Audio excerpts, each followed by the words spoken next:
demographic processes animate many things in life. This isn't like death rates that we're talking about, or it's not only death rates we're talking about entire constellations of families, changing. And I think especially thinking about HIV and really the persistently high levels of mortality for decades in places like Malawi, how that has disrupted kinship networks and many aspects of social life that go well beyond the question of how many graves are we digging.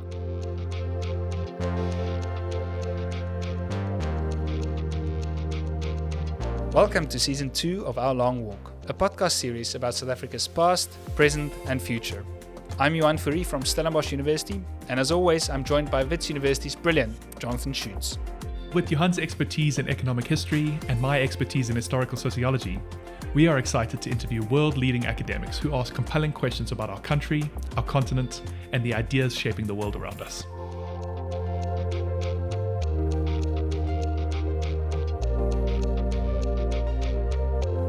Today's guest is Professor Jenny Trinitapoli, Director of the Committee for International Social Science Research and Professor of Sociology at the University of Chicago. Trained in both social demography and the sociology of religion, Jenny's work bridges numbers and meaning, bringing a demographer's sharp eye for data quality to big questions about how people navigate life in contexts of profound uncertainty. She has written extensively on the role of religion in the AIDS epidemic in sub-Saharan Africa, and since 2008 has led a landmark longitudinal study of young adults in Malawi. Through this work, Jenny and her team have built an extraordinary research hub in Balaka, tracking how young people negotiate relationships, sex, and childbearing in the shadow of a severe AIDS epidemic.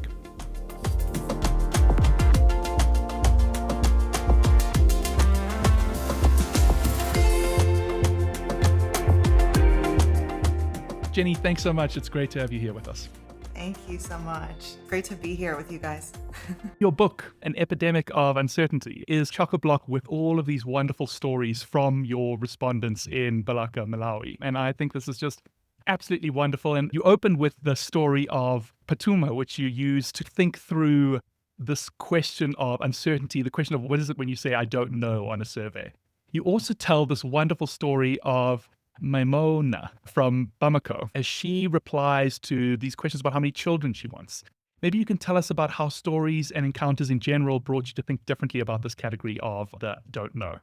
Oh, thanks. That's such a great question. And I love the opportunity to talk about Patuma, who's one of the most fascinating people I've met in my entire life. She really is in a category of her own. Maybe I'll introduce the story by saying a little bit about the Tsogolo la Thanzi research project, which in many ways is very similar to most household surveys, asking questions about demographic processes, including marriage, sexual behavior, HIV risk, illness, fertility, contraception.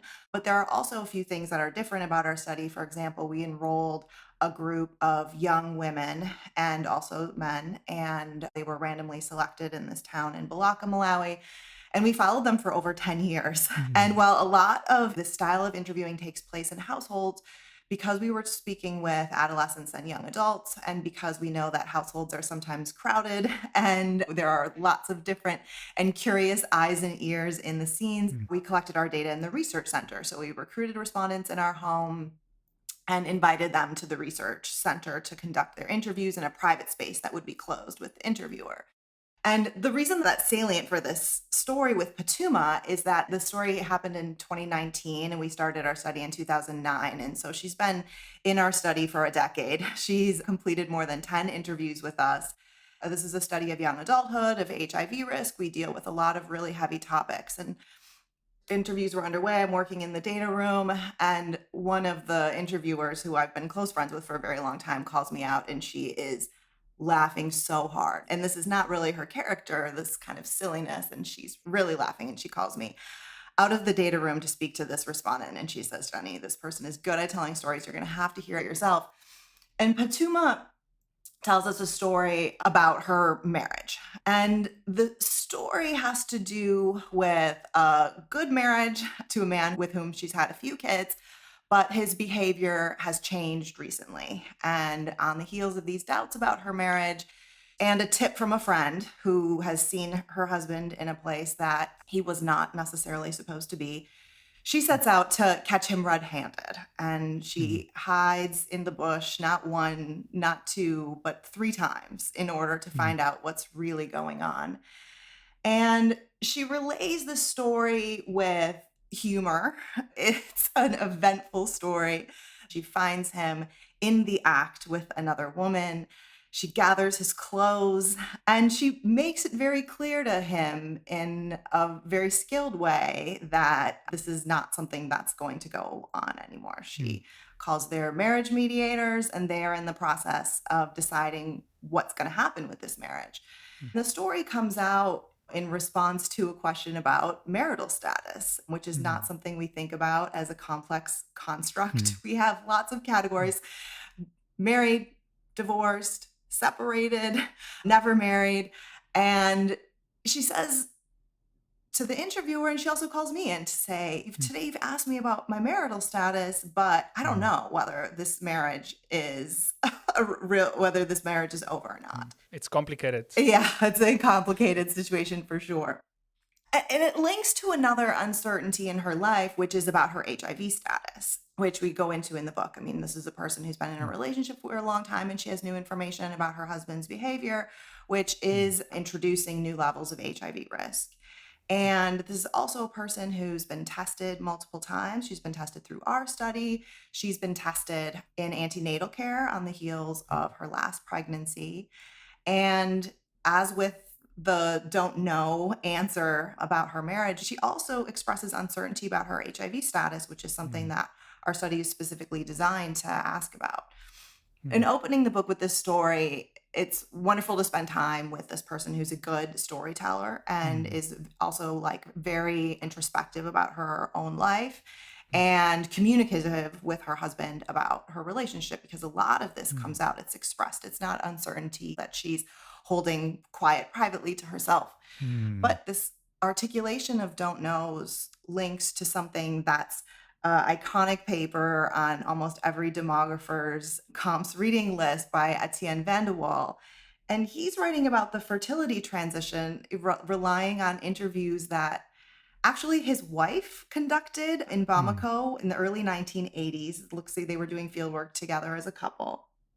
And Maimona is a mother of, I think, 7 children. They recorded the surveys to find out a little more about these answers about ideal family size.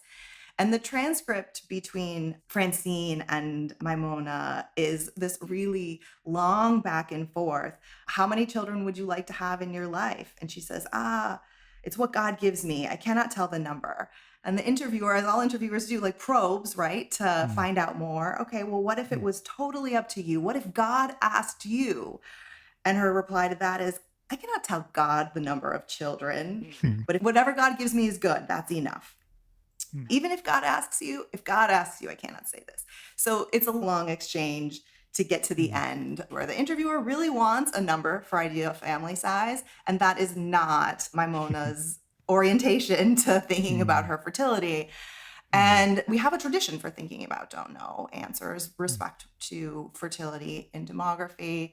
And that really helped me think more about how to treat these kinds of responses about HIV in particular. Jenny, on that topic, I found that conversation fascinating. And it just actually speaks to so many other potential conversations you might have about not only demography, but income and wealth and land ownership. Jim Robinson, who was on the show, also from Chicago, tells this wonderful story about land ownership in Nigeria, where he asks, can I buy the land? And the chief says, of course you can buy the land. And then he says, well, would I own the land? He says, of course you won't own the land. But as an economist, we do want to standardize things. We will have these big data sets that we work with, and you can't have an infinite number of options. So how do you deal with that then? If there are this, instead of just binaries or categories, what do you do with that? Yeah, this is where the sort of two traditions that I work in really sort of collide, because demographers also work with large data sets, and there's nothing we want more than standardized data, especially if we're making cross-national comparisons. So the idea of having different ways of answering every kind of question with nationally representative samples or even census data is just a nightmare, right? I mean, it makes me sweaty just thinking about it. But I think that there are topics on which we know from the historical record, we know from everyday conversations, we know from literature, we know from anthropologists that there are high levels of uncertainty. There are lots of where the state of not knowing is an important state among many. And in those cases, I think it could be a good idea for us to think about the strengths of survey research and standardized data collection and think about ways to actually capture that rather than forcing numeric answers about things that people truly don't know about. So if I can give an example in the TLT study about how we started thinking about uncertainty, I'll tell you that in an early study that I worked on as a graduate student, as a research assistant, the Malawi Diffusion and Ideational Change Project, we asked people Likert-scale questions about their HIV status. How likely is it that you're infected with HIV or that you become infected with HIV? And when you look at that survey data, and this is from the early 2000s, 15% of people gave don't know answers. About 12% of respondents refused to answer the question. And together, that tells you that there's something about what's going on in the society and the Likert scale response that aren't working well for this topic now. So we decided to make uncertainty something that we were specifically interrogating in the Tsogolo la Thanzi study in Malawi, which is happening many years later, in order to take out that just thinking about the don't knows as a residual, things that people don't answer, questions that people skip. Yeah, because they don't want to, the questions that are frustrating to people. I think that those are things that we can learn a lot about and design our surveys better if on the topics of which uncertainty is dominant. I mean, you brought up the economics and livelihood, and it makes me think about young adults right now, probably all over the world, and the kinds of questions that we ask them about their future careers, about work, and our tolerance for the levels of uncertainty they express to us when they know the job of being a good survey respondent. I want to ask one more question here, which is exactly about this future outlook. And there's this idea that as the future becomes more uncertain, of course the future is always uncertain, but we go through periods where clearly there's more uncertainty about or less predictive power perhaps, people hark back to the past. So given that this is the Our Long Walk podcast and we look at both the past, present and future, do you have a sense of whether people, when the future is so unpredictable, whether they are more likely to find comfort in historical evidence or stories or beliefs, myths, or is there no correlation? And maybe that the question might be related directly to demography, but it's also broader, that it's not just about our beliefs in the past and how that is shaped by our future views. Oh, yeah. I really like that question. I mean, I think, to what do we cling as we look into increasingly uncertain future? I'm not sure that I have a very good quantitative model that answers this, but I think that there are lots of reasons to think that tradition is very important to people and that it becomes salient to people in experiences of uncertainty. And I can think about a place being more uncertain given an entire context, or also life stage is another aspect of it, where we would find people gravitating towards revisiting traditions.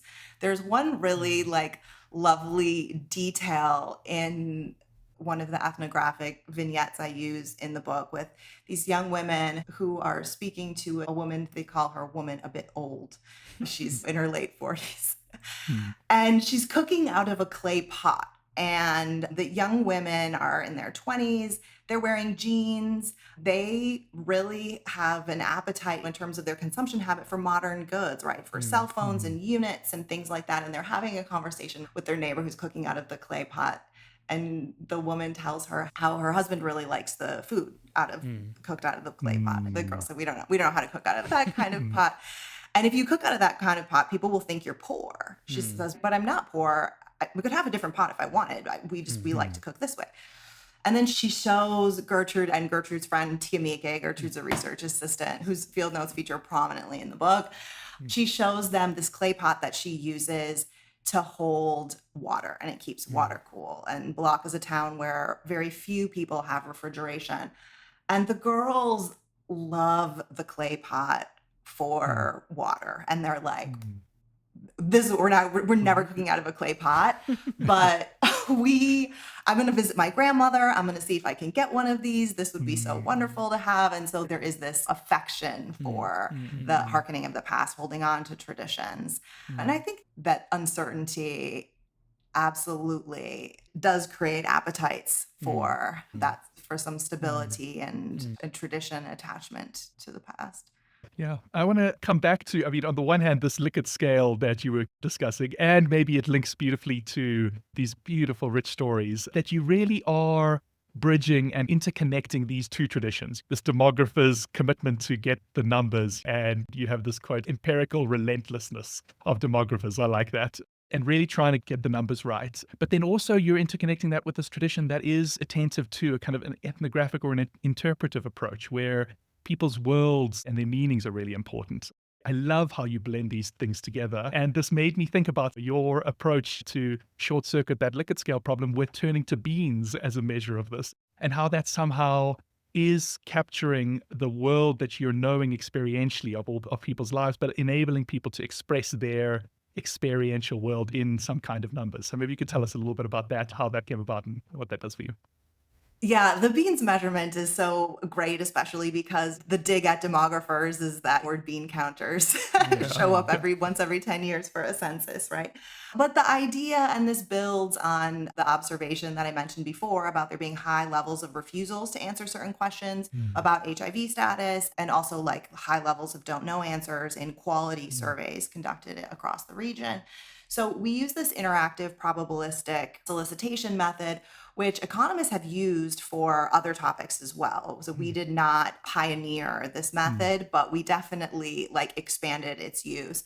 And we give our respondents a little cup and a set of 10 beans, and we ask them to answer questions, a whole series of questions about the likelihood of something happening in the future on a specified time horizon, where 10 beans means that you are certain that this thing will happen. 1 or 2 beans is a very low probability. And expressions of what I call acute uncertainty, when people really don't know, they're placing 4, 5, and 6 beans.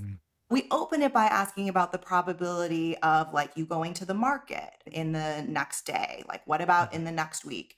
We ask about the probability of who's going to win if you and I play bow, in order to just sort of set the tone and get the respondent comfortable answering questions in probabilistic ways with the time horizon varying. And then after we've built some rapport and some practice with this, we ask about more sensitive issues, including the likelihood of being infected with HIV right now, becoming infected in a year, becoming infected ever in their lifetimes. And then we ask questions about people's survival probabilities. How likely do they think it is that they're alive in the next year? In the next 5 years? Those questions our respondents really hated. I will say the HIV probability ones were actually very consistent with conversations that they have with their friends and in their daily life. But the mortality questions were far more of a challenge. We asked people also not only about negative things, but about good things. What are the chances, what's the likelihood that you secure steady work in the coming year? That you get engaged, for people who are unmarried and who are in relationships, that you get engaged to your boyfriend or married. So we asked about happy and also difficult relationship transition questions. So we found that people had a lot of ease, except for the mortality questions, of answering these questions with the beans probabilistically. So just to illustrate it, out of 2,300 participants in the first round of our survey, only 2 respondents would not answer the beans questions about HIV status. And that was in comparison to surveys that use the Likert-scale, where it's upwards of 30% are giving refusals and don't know kinds of responses, which are very hard for the analyst to use. With the beans responses on the spectrum, the analyst has a lot of flexibility in terms of how they're going to actually analyze the data. Yeah, yeah. And I found the way that you mix these kind of capacities for insight so wonderful. There are all of these rich stories of people in their lives as a way to get an insight into what is going on for people. What does this mean? What is it like to live in this world where these are the conditions, these are the experiences, and people are making sense of their world and how important that sense making is. And then at the same time, there is something incredibly powerful about being able to abstract away from that rich depth and be able to see what's going on for people in general, right? Mm. Seeing how people are grappling with uncertainty overall compared to, okay, I spoke to 3 or 4 people and I saw the different ways that they were grappling with uncertainty. And so I wonder for you, what was the actual experience like? What has it been like to chart the path between these approaches? Are you speaking also to different audiences who have a kind of taste for different sides of your story? How's your own thinking kind of developed weaving these different elements together? Oh, yeah. The question of audiences, this is a great question. And also, you framed it in a really complimentary way that I really appreciate. So, thank you. Thank you. I mean, I definitely have these different audiences for the book. I think that my colleagues and I have absolutely wanted to write about HIV risk, uncertainty, and fertility for demographers, specifically demographers who are interested in population dynamics in sub Saharan Africa. Mm, But I also really want my undergraduate students to read more mm, about sub Saharan Africa mm, and think about young adulthood in Malawi, in a place that might be very far from their experience. I wanted to convince some of my colleagues who think demography is really boring that it's not, right? And that it mm, merits their attention. mm, And in that sense, I find myself looking to interdisciplinary habits, like mm, really trying to engage with anthropology, with mm, history, with certain literary traditions, even. I'm not convinced myself, but like to really get my head around the many ways that demographic processes animate mm. many things in Yeah, life. This yeah, isn't yeah, like yeah, yeah. death rates that we're talking about, or it's not Mm, only death rates we're talking about entire constellations of families, changing. And I think especially thinking about HIV and really the persistently high levels of mortality for decades in places like mm, Malawi, how that has disrupted kinship networks mm, and many aspects of social life that go well beyond the question of how many graves are we digging, right? The very immediate costs of high mortality, but how does it change these other things? You call your podcast Our Long Walk, and I do a lot of walking, especially when I'm like transitioning between like my data sets being open mm, and trying to make tables and verify this and going back and forth between my field notes. I mm, think mm, that a lot of people might be under the impression that survey researchers wouldn't keep field notes, but as working first on the Malawi Diffusion and Ideational Change project, and then starting to collect my own data, small scale, and then moving to being the principal investigator of the Tsogolo la Thanzi project. I wrote a lot of field notes about what was happening when we showed up in the community, about hiring practices, about our conversations with religious leaders, NGO leaders, and chiefs in order to introduce the project. That was a habit of how I approached the survey research. The survey isn't just the data set that you get at the end of it, right? The mm, survey is also like a social process. There are a lot of different kinds of interactions that happen around especially large surveys that extend well beyond the conversation that the interview is having with the respondent. And that just put me in the habit of writing these field notes. yeah. You mentioned very early in that answer the population dynamics in Africa. So I want to zoom out a little bit and talk about what are the trends in Africa and globally. I mean, globally, we know that from compared to 50 years ago or 70 years ago, when the population bomb came out, it was all about the massive increase in world population to now we're talking about depopulation. That's not yet true in Africa. We still see relatively high fertility rates, although they also seem to be coming down. But what is it that the average listener to the Our Long Walk podcast should know about population dynamics? What are the interesting trends and what is it that we don't yet know that we really ought to know about changing fertility, mortality, marriage behavior on the continent? Oh, gosh. Thinking about global population, one of the most important things to keep in mind is that the world is becoming more and more African every day. And that's the result of a combination of factors, not just one. It's a result of declining mortality across sub-Saharan Africa. Even though mortality is higher in this region than in most of the rest of the world, mortality has been declining. HIV-related adult mortality is declining. Infant mortality and child mortality is declining. Deaths because of infectious disease generally is declining. And this is fantastic. Fertility has also been declining across much of sub-Saharan Africa. It varies by women's educational status. It's very hard to generalize about this extremely large and diverse region. Fertility decline is something that is well documented, but it's not clear that we're going to have convergence on two-child ideal family in sub-Saharan Africa. I will say that it has declined, but I'm not sure that it's actually moving towards two. It may look like more of an ideal of 4 or 5 in certain contexts. Another thing that I think is very important is that the causes of mortality are changing. Population is going to continue to grow with falling mortality and even with falling fertility for quite a while. We see implications for urbanization and migration, which is an economic process in addition to simply a demographic process. It's not only the process of natural increase that we're thinking about, but I think the world becoming more and more African and the changing causes of mortality and also population aging across the subcontinent are going to be really important questions that people should be paying closer attention to.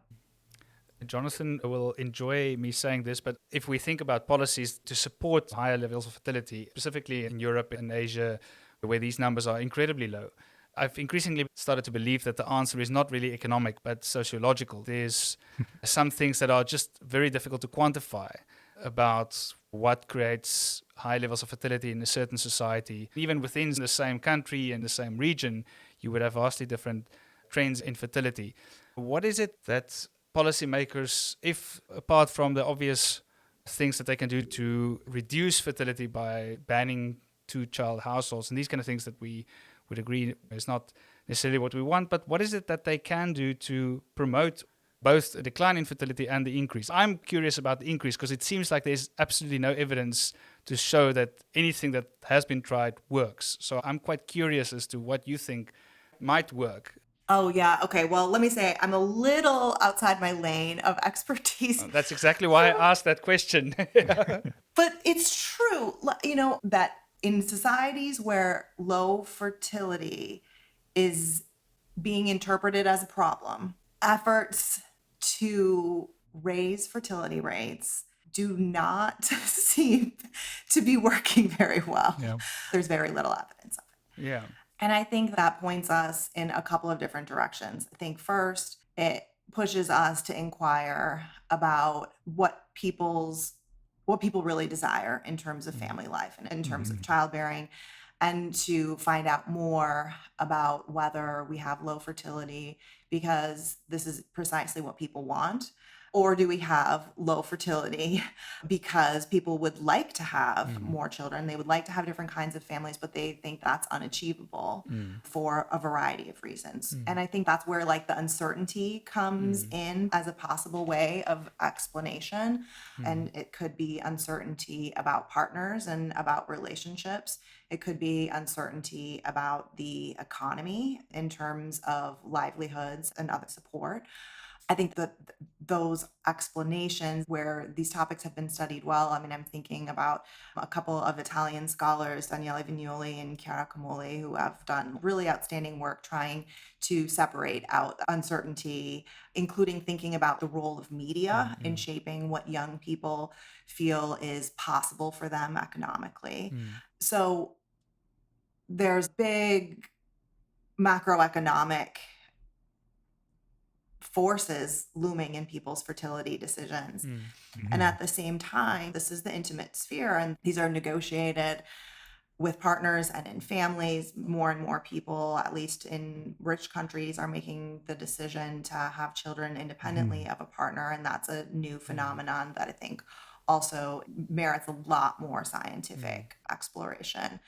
But it's not the case that these small incentives, tax breaks, and programs are changing people's disposition or making people feel like large families are something that they can support. What I've read is that there's always been an explanation that as people grow richer and more affluent, they have fewer kids, right? The quality-quantity kind of trade-off. But if that is true, then we would think that the policies are quite automatic for raising that again. And yet that doesn't seem to be the case. So it does feel like, there's a lot more sociology that needs to be understood than just this pure, we know how it works and therefore we know how to reverse it.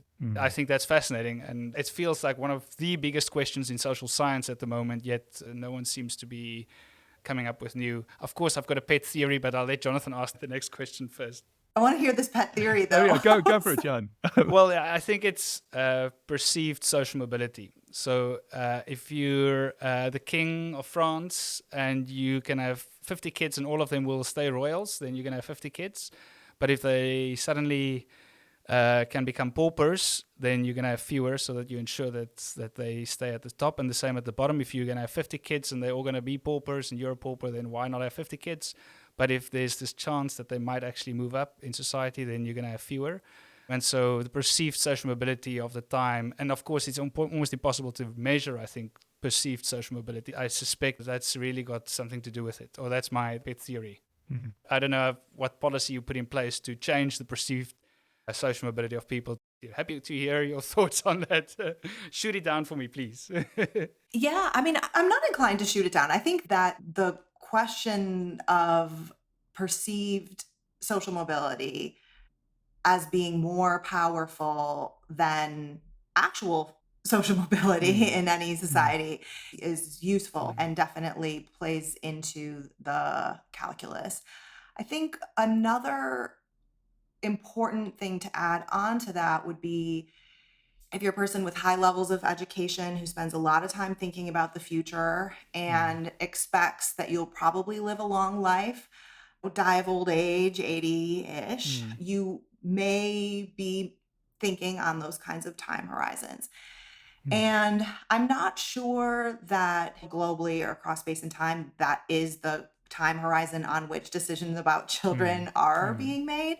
I think we would also probably want to explore levels of unintended pregnancies in order to get, any theory of fertility and fertility rates has to actually deal with intended and unintended pregnancies. There's probably a lot of vocabulary for hope and optimism, right? In terms of bringing life into the world and imagining that a child is going to have a good life, whether it's better than yours or not. I think that's something that has been written about a bit that would be relevant to the way that you're thinking about it.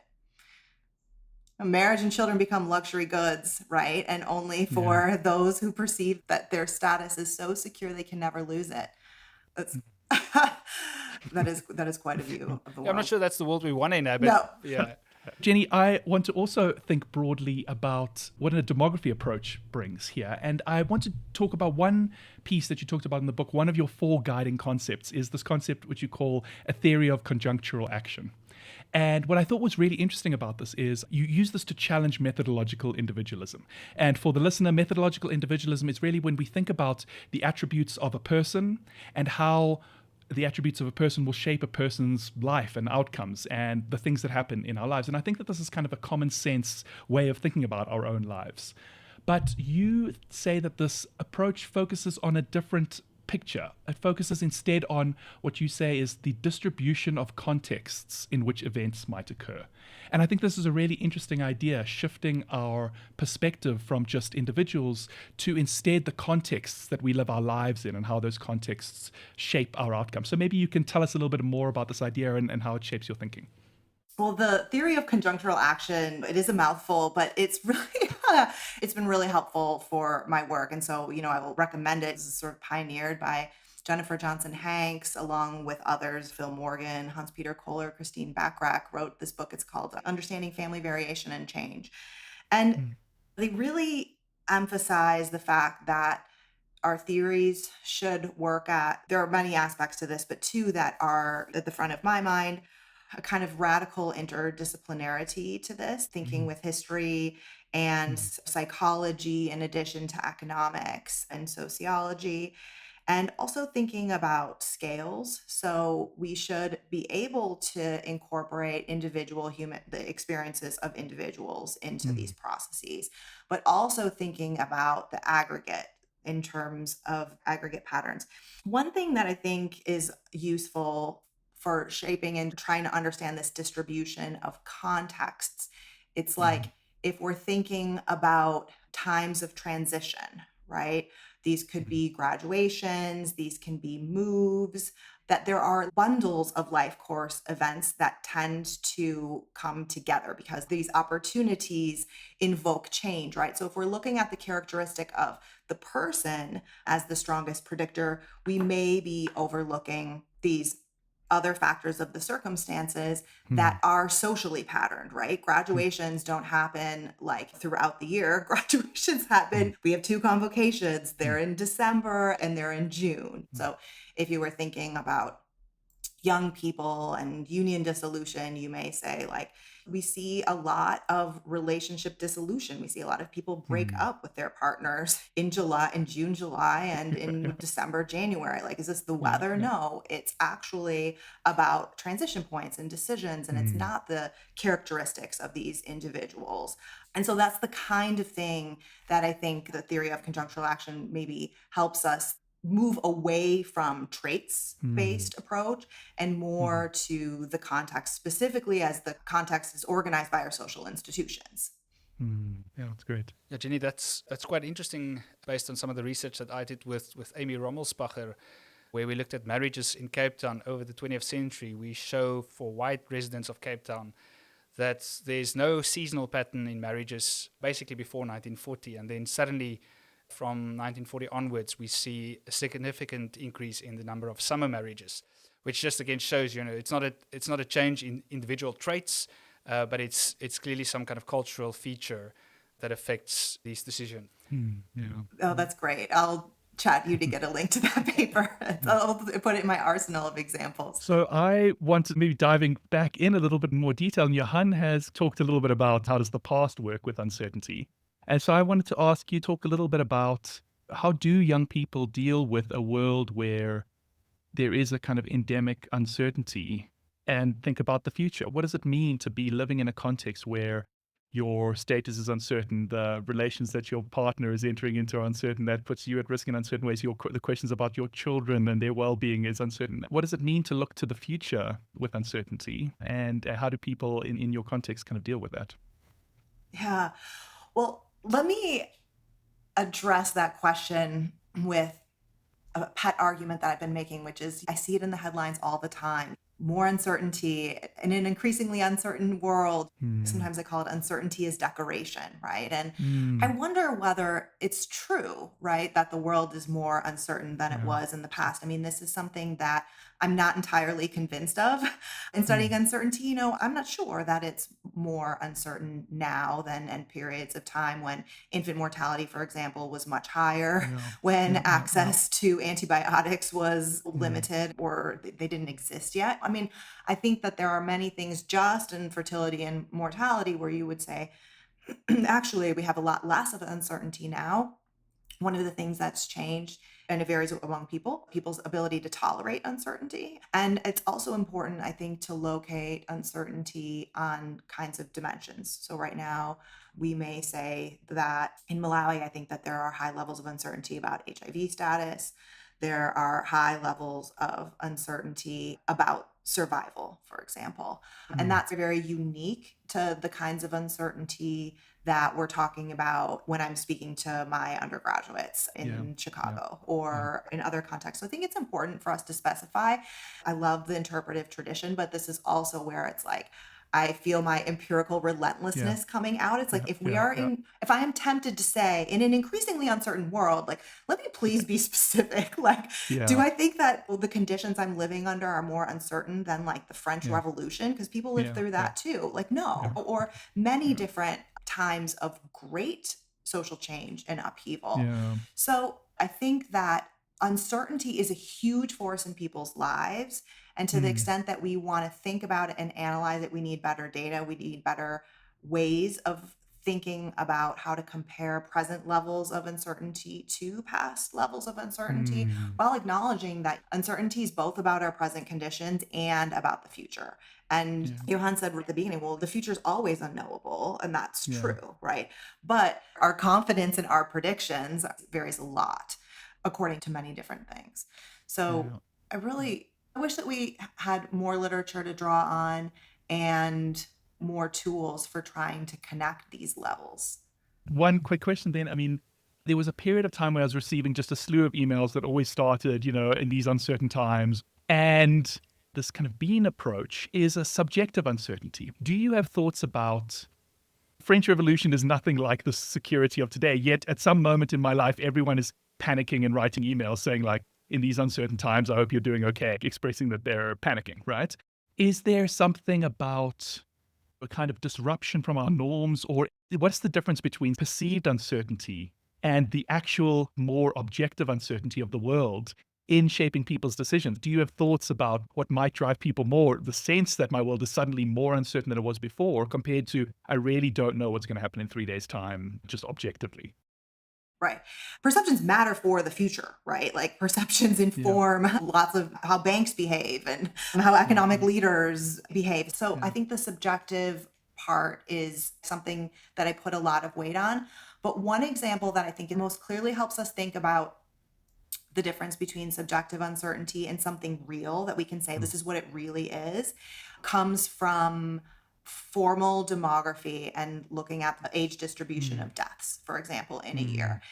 The way that I think about it is I think that levels of mortality are important, but also distributions of deaths are important. So in a society where, like, let's just make a little like mini model of a society, but in a society with 10,000 people and 800 deaths, 700 of those deaths are between the ages of 80 and above, right? And in a different population, exactly the same size, exactly the same number of deaths, those deaths are distributed across all of the age groups, meaning the predictability of the deaths in that population is not the same. So like we have ways of measuring that. We have made of how compressed the distribution of deaths is in a society. And I would say that is something that's a hard measure of uncertainty to which we can calibrate people's longevity expectations or their uncertainty about survival to what we actually observe about mortality. On the one hand, maybe mortality is easy because it is so concrete. And again, we're not really thinking about any of people's other characteristics other than age. But that's an example of where I think we could be rigorous. I don't think that this is a thing that we can solve. Like, okay, here's how we measure subjective and here's how we measure objective uncertainty objectively. But I think we should push ourselves to a higher standard of rigor if we're trying to distinguish these things and we want to make these kinds of statements. Good. I just wanted to say that you've mentioned your inspirations were from demography and various kind of audiences, sociology, but also literary studies. And it is a book that reads incredibly well. And I think part of it is it's obviously incredibly well written, but it's also the force that stories have, right? That when I do talks often and you show GDP, or I teach and I show GDP measures, then that has very little emotional impact on the audience. But as soon as I'm put up a slide showing infant mortality rates over time, 1 out of every 3 people dying compared to 1 out of every 30 today, that rings home much better. So I do think this is a wonderful way of communicating through these stories. I just wanted to mention that. But I do want to do is a new form of communication, that is how we communicate with machines, because one of the traditions is that we ask our guest a question generated by ChatGPT. So I'll ask you the first question. You've spent years studying uncertainty in Malawi. What's something people there are much clearer about than we are in the West? It's such a good question. It makes it harder for me to, critique ChatGPT, right? Okay. One thing that people are much clearer about is their levels of uncertainty, right? There is much less of a struggle against uncertainty and a sort of anxious panic to solve every kind of uncertainty quickly. And this is true, like going back to the story of Patuma, it's like she's uncertain about her HIV status and she's not going to the clinic to get tested this week, next week, again and again. She's not going to go through a kind of frantic way of testing in order to get an answer. She's going to get tested, and that information is going to inform how she proceeds in a lot of different avenues of her life. But like, she's going to wait.